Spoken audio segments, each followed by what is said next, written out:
Welcome back to The Jump. I'm George Sedano, and for our fearless leader, Rachel Nichols. Jackie Mack is back with us. Mark Spears is still here in L.A. with me. And another of our senior writers has joined us here, the host of the Lowe Post podcast, Zach Lowe. Zach, I did my best impersonation of the voiceover lady, the lovely voiceover lady for your wonderful podcast. Not great. I just gave it a shot, okay?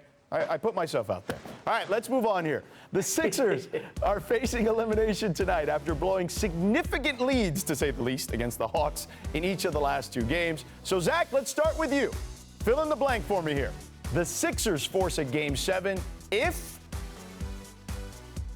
they just chill out and play. They've been the better team all year. They're the better team right now. We were with Embiid's knee injury. They've had these huge leads in 2 straight games, and their offense has gone completely haywire late in games. Do the Hawks deserve some credit for that? Absolutely, especially without DeAndre Hunter. Some of their wing defenders are underrated. Clint Capella's great. Obviously, John Collins has made some of the best defensive plays of his life in this series. But the Sixers just go haywire late in games. They need to just play. They need to play. They need to get Ben Simmons going in transition. And maybe even in the half court, he just can't be an afterthought sitting in the dunker spot the way he's been. And beyond that, just play, just chill, and maybe they've got to figure something out with those bench minutes because they're getting slaughtered when Embiid is off the floor. I stopped looking up the plus minus for Embiid because it hurts my eyes. It gets worse and worse and worse every time, every game. He's so plus like a million and minus a million when he sits. They need to clean that up. Well, I just got a text. Okay. From agent dad Terrell Harris. Okay.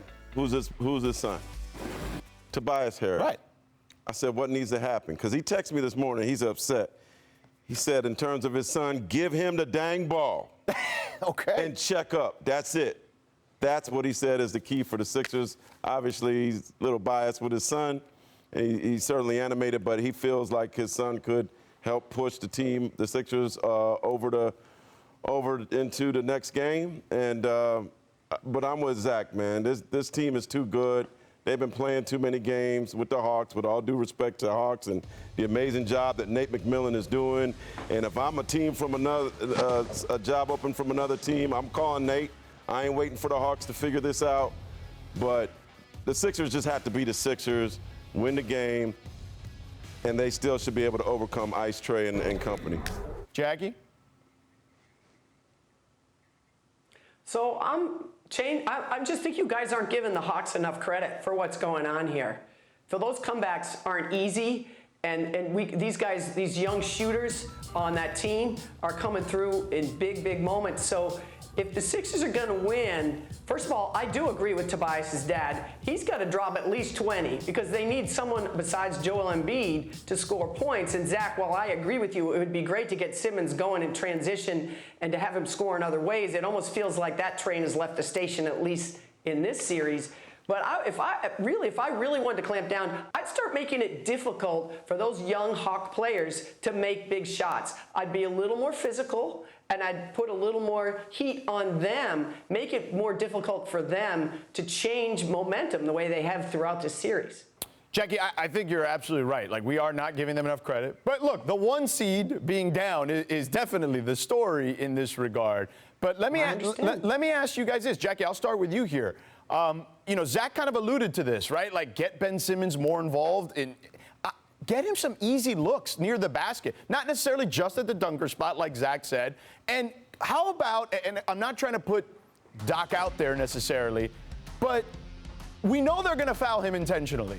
So when they're fouling him intentionally, shouldn't the team be more aggressive, going to the paint, trying to get more fouls on Atlanta, and then getting themselves in the bonus quicker, maybe changing their substitution patterns a little bit so Ben can sit when that happens, when they get into the bonus, give him his rest there a little bit, and then Philly can get in a little bit of a pattern there and get some momentum going there. Those are all good suggestions, George. I will say this, too. We've hit on it, all of us have. Ben Simmons is one of the most dangerous players in the open floor in the league.